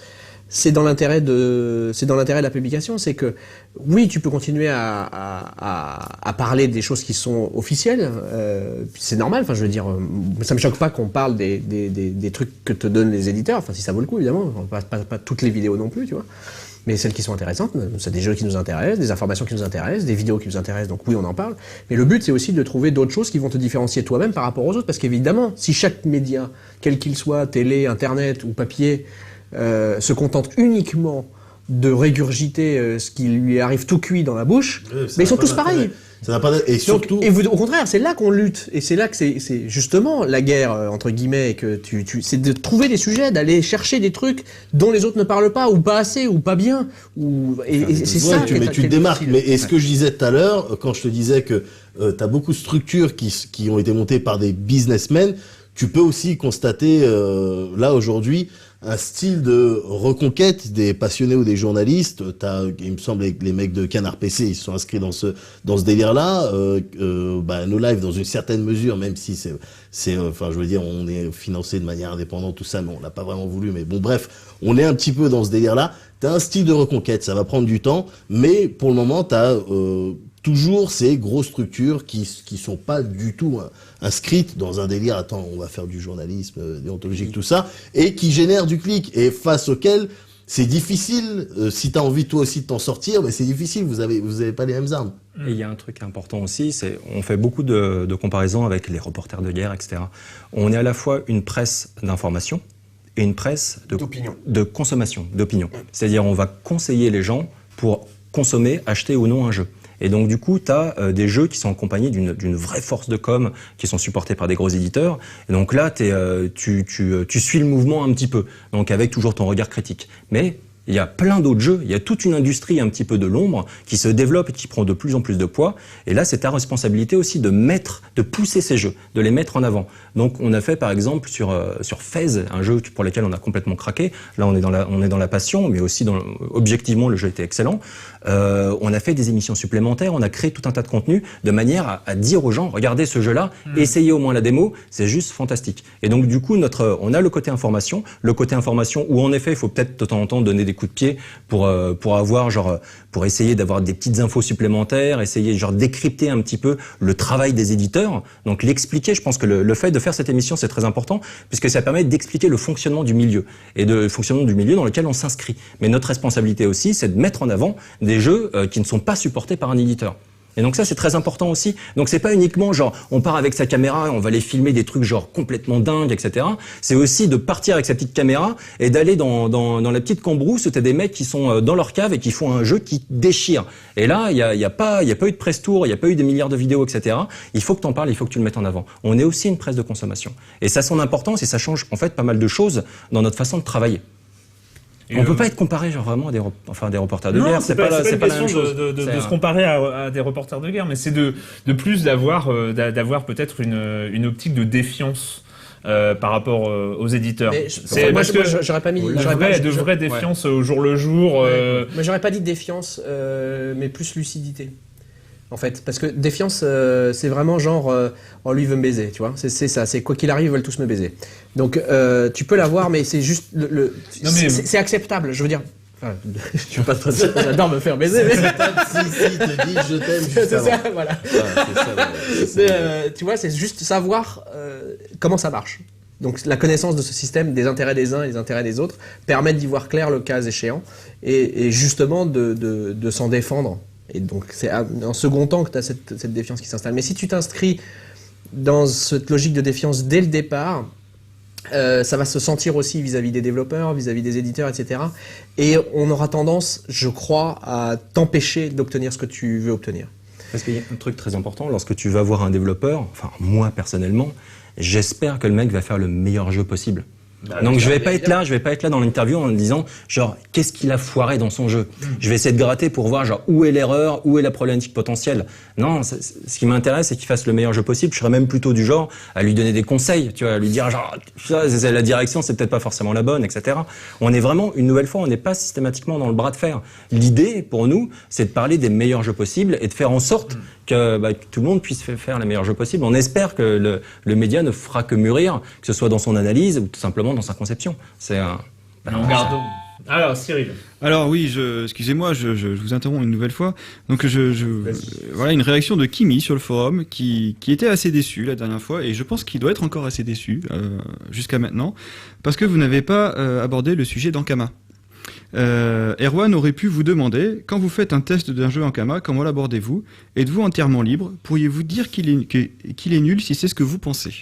Ouais. Alors quand vous faites un tu peux me redire là le truc quand vous non mais c'est bon il y a ce truc Ankama est actionnaire de No Life et de Gameblog comme ça hein. Ah ouais. Donc c'est vrai que Ankama on le sait est développeur de jeux Dofus, Wakfu et d'autres ils sont arrivés aussi.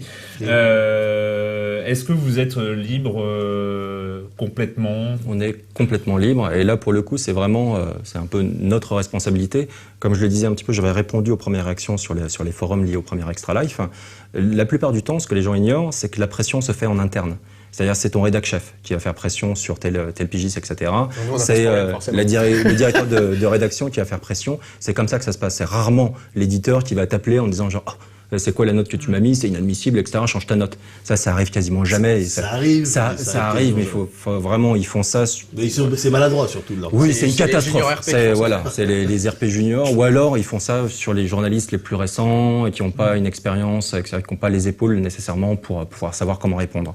Et donc oui, on est complètement libre. C'est moi qui attribue en fait les critiques des jeux en Kama. On a déjà cassé des jeux en Kama. Il n'y a aucune pression à ce niveau-là. Et merci à Alex et Seb qui eux sont en contact plus ou moins régulièrement, j'en sais rien, avec Ankama. Il n'y a jamais eu aucun retour, aucune pression. C'est plutôt l'inverse. C'est-à-dire à partir du moment où on a un jeu Ankama, c'est genre à qui on va le confier. On va pas le confier à un membre permanent de la rédac.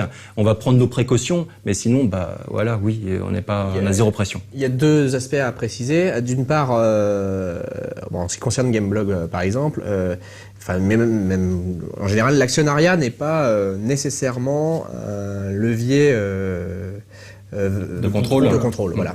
C'est ça. C'est-à-dire que tant que t'as pas au moins 50% d'une société, t'as juste pas de pouvoir de décision. Donc certes, tu fais partie de cette société et tu la soutiens nécessairement d'une manière ou d'une autre. Il y a plein de manières différentes de soutenir une société.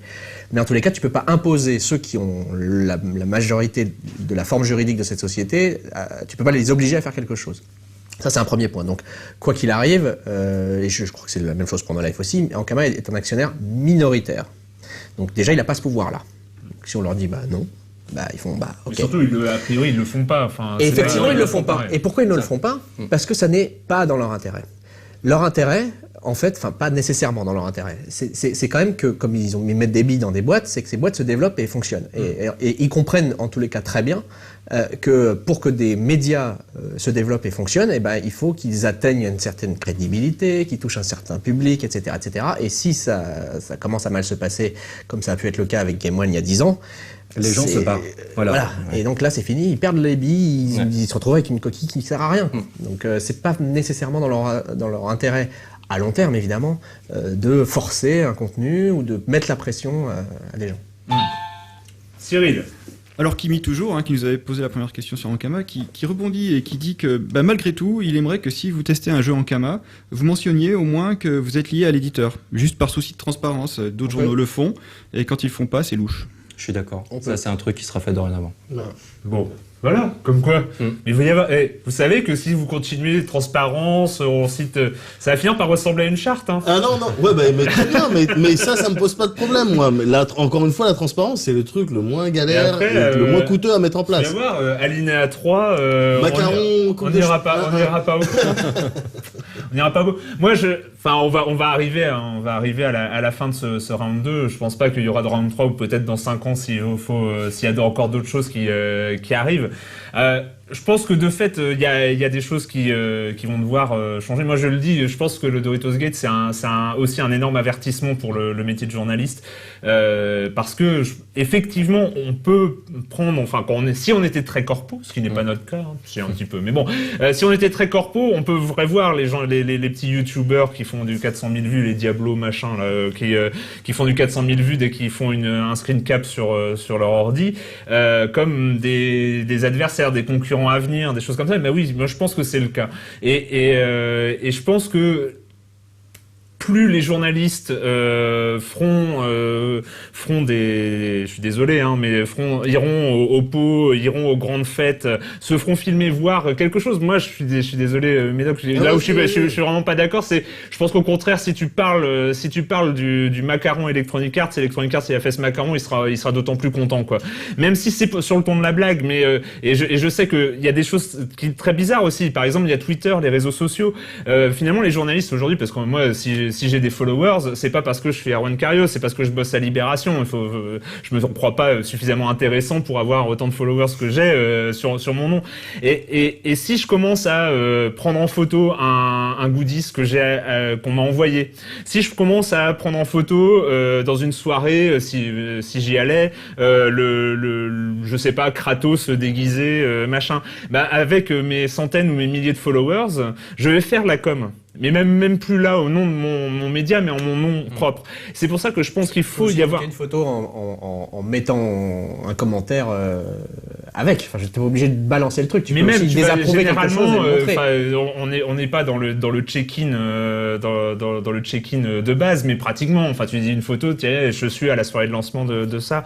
Et je pense que tout ça, même les goodies où je vois pas mal de confrères qui parce que ils sont malins aussi quand ils envoient certains goodies. Est-ce qu'il faut donc dans ces cas-là ne pas du tout le faire, c'est-à-dire ne pas montrer du tout ce qui existe en fait? C'est ça la question, parce que je comprends ton point de vue, mais du coup moi je te pose la question, est-ce que du coup ça veut dire que toi, Erwan Cario de Libération, tu ne veux pas parler de ce truc-là et donc ne pas le montrer du tout au moment où il se passe? Je pense que moi mon avis c'est que pour une période, en tout cas pour remettre les choses à plat, parce que je pense que si on arrive au Doritos Gate, et pas tant le Doritos Gate, parce que le Doritos Gate c'est un événement machin, mais les réactions qui sont arrivées après, ces réactions n'ont plus arrivé que parce qu'il y a une situation il y a une zone de confort du journaliste jeux vidéo qui est arrivée, où on était tout seul un peu dans notre univers. On fait pas un boulot hyper facile, plaisant tous les jours, hein. Je dis pas qu'on est les rois du monde et tout ça, mais je pense qu'il y a comme ça un truc où on n'avait pas de remise en question. Et la remise en question, elle arrivait de manière violente. Et je pense que pour peut-être une période, il faut couper les ponts hors du professionnel, justement. Ne plus réagir à la communication, ou le réagir le moins possible, parce qu'on l'a dit, on est dépendant de la communication pour plein de choses. On est déjà dépendant des éditeurs pour plein d'éléments. C'est eux qui nous fournissent, on va pas faire des trailers nous-mêmes et tout ça. Et je pense que tous les éléments où on n'est pas obligé de l'être, tous, dès qu'on n'est pas obligé de l'être, il faut être indépendant à ce moment-là. C'est-à-dire qu'on est déjà suffisamment dépendant de ce qu'ils font pour que, dès qu'on peut être indépendant, s'affranchir complètement. Et voilà, moi je pense que sans ça, les Diablo X9, les tout ça, ils vont prendre le taf des journalistes, parce que finalement ils auront peut-être plus rapidement l'info des éditeurs parce qu'ils ont moins d'esprit critique. C'est un cynisme absolu là. Les Diablo X9. À partir du moment où ils ont des vues... le Diablo X9, non, moi non plus. Mais s'ils ont des vues genre monstrueuses, c'est les prochains à être invités dans les soirées presse. Mais bien sûr. Mais justement, et ce sera les prochains à signer ce sera les prochains à signer des NDA avec les éditeurs. Et ce sera peut-être que vous serez plus invités aussi. C'est pour ça que c'est pour ça que justement informer les gens. Mais oui, si vous êtes dépendant des éditeurs, c'est eux qui choisiront à un moment où vous êtes utile ou vous l'êtes plus. Et si du jour au lendemain ils décident, on a suffisamment de jeunes blogueurs de 15 ans et de machin pour toucher un public, les journalistes ils nous emmerdent parce qu'en plus ils cherchent à être indépendants et à donner des mauvaises notes, on va plus leur filer d'infos. Et le problème c'est que si les journalistes jeux vidéo ne se démarquent pas et reprennent la main pour aller le plus loin possible dans l'indépendance, je pense, sans être d'un cynisme absolu, il n'y a pas que des bâtards, des salauds chez les éditeurs bien sûr, mais il y a un vrai risque, et le vrai risque il est là. Et donc moi je pense qu'il y a vraiment une remise en cause à avoir profondément. Pour moi elle est permanente, il faut pas attendre des événements comme ça, c'est tout le jour et en continu. C'est pour ça que je ressors encore ce terme de lucidité plutôt que de défiance. Mais d'un autre côté aussi, les éditeurs en réalité, faut pas se leurrer, soyons lucides justement un instant, ils n'ont pas besoin de la presse spécialisée. Les gros éditeurs, ils n'en ont pas besoin. Ils font c'est fini. Ouais, ils ont de la publicité, ils ont les youtubeurs qui font, honnêtement, des vues et qui ont une audience qui égale les plus grands sites, en tous les cas en France. Diablo X9, il touche presque autant de personnes que le top 5 français, en tous les cas sur certains trucs, quoi. Donc, c'est des audiences considérables, vraiment considérables. Les éditeurs, aujourd'hui, pragmatiquement, n'ont pas besoin de la presse spécialisée pour vendre un jeu. C'est déjà le cas. C'est pour ça que peut-être que justement, c'est le moment où il faut que la presse spécialisée commence à s'affranchir aussi. Voilà, profitons-en. Alors effectivement, on fait autre chose et on va leur montrer qu'on a quand même un intérêt. Mais il ne faut pas le montrer aux éditeurs. Non, je parle à tout le monde. Parce que la crise de la presse, elle est vis-à-vis de ses lecteurs, pas des éditeurs. Non, complètement. Bon, maintenant c'est... merci, c'était le round 2 de ce... En tout cas, c'était vraiment super intéressant. Moi, j'ai trouvé. Et de toute façon... Je pense que là, il faut dépasser les 1000 messages maintenant sur c'est un petit peu le but qu'on s'est fixé. Ouais. C'est ça. Ouais, alors juste rapidement, à ce propos, du coup, une petite remarque. C'est vrai que ça a suscité beaucoup de messages, ça fait beaucoup de bruit, Doritos Gate, tout ça. Mais j'ai l'impression que c'est retombé plutôt vite et que si on n'en avait pas parlé sur nos lives, on a oublié toute cette histoire. Donc juste pour un style de petite conclusion, pour moi, pour le moment, la crise de confiance au niveau des lecteurs, du public, tout ça, elle n'est pas encore suffisante pour que ça génère des changements radicaux au niveau de la manière dont les journalistes doivent travailler. Parce que je pars du principe que, de toute manière, à partir du moment où ton public change, tu t'adaptes ou tu meurs. Pour l'instant, la crise de confiance, elle n'est pas suffisante, elle touche pas assez de personnes. Moi, c'est un petit merci, surtout, parce que vraiment, à No Life, là, on va parler un petit peu de nous. À No Life, on a beaucoup de chance à plein de niveaux. On a aussi la chance d'être supporté par plein de téléspectateurs, des soutenus, d'être supportés, c'est un anglicisme, et d'être soutenus, donc grâce aux abonnements. Et on a aussi des gens qui participent énormément sur les forums et qui font vraiment des réflexions intéressantes et pertinentes. C'est pas toujours le cas sur tous les forums, etc. Donc, merci beaucoup, justement, d'avoir toujours confiance, malgré parfois des idées qui passent mal ou on ne sait pas toujours s'exprimer correctement sur un sujet, pourtant les gens continuent à nous faire confiance, à nous supporter, voilà. Donc vu le taf quand même, parce que c'est l'air de rien, journaliste presse P, c'est un taf qui est monstrueux. On n'arrête pas de jouer, on est complètement là-dedans, on est plongé dans le jeu vidéo. C'est vraiment une passion, on essaye de communiquer plein de choses, plein d'idées, plein de passions. Et de voir qu'on est suivi et que ça intéresse des gens, c'est un immense bonheur parce que là, vraiment, quand on est libre et on n'est pas dans la course à l'audimat, et donc c'est un vrai plaisir de voir qu'on peut être malgré tout suivi en ayant parfois plein de critiques sur des jeux indés, donc c'est cool, quoi. Voilà. Moi, je vais juste faire un truc parce que c'est vrai qu'il y a eu des réactions au premier Extra Life et des réactions de gens qui ne regardaient pas parce que là, vous avez mis la vidéo en accès libre, donc il y avait des gens qui ne regardaient pas No Life et tout ça. Et moi, je voulais dire aussi que moi, j'avais le beau rôle. Je suis pas dans la presse P, voilà, j'ai la presse généraliste. Tu vas aux soirées. Et non, je me souviens de. Mais ça fait un bail, mais effectivement, non, j'y suis allé bien sûr, mais et non, mais je voulais dire que vous aviez eu vos défauts, surtout à la première émission, la façon dont vous avez eu de réagir à chaud, mais vous étiez là, enfin, vous avez vous-même décidé de faire cette émission, vous aviez vous-même décidé vous vouliez en parler, alors que 3 mois après, ça aurait été beaucoup plus simple de ne pas en parler sur No Life. Ouais. Donc voilà, ça a été maladroit, ça a été un peu hésitant, mais au moins, voilà, il faut à un moment avoir le courage de revenir sur ce genre de truc, alors qu'on peut passer le sujet sous le tapis. Donc voilà, c'est cool. Je ne connais absolument pas la phrase de fin de Extra Life, donc je vais le faire comme ça. Donc c'était Extra Life sur le Doritos Gate Round 2. J'étais avec Médoc, Thierry, Rahan et Cyril de l'autre côté du pilier. Là, on le voit même pas. Voilà, à très bientôt sur No Life.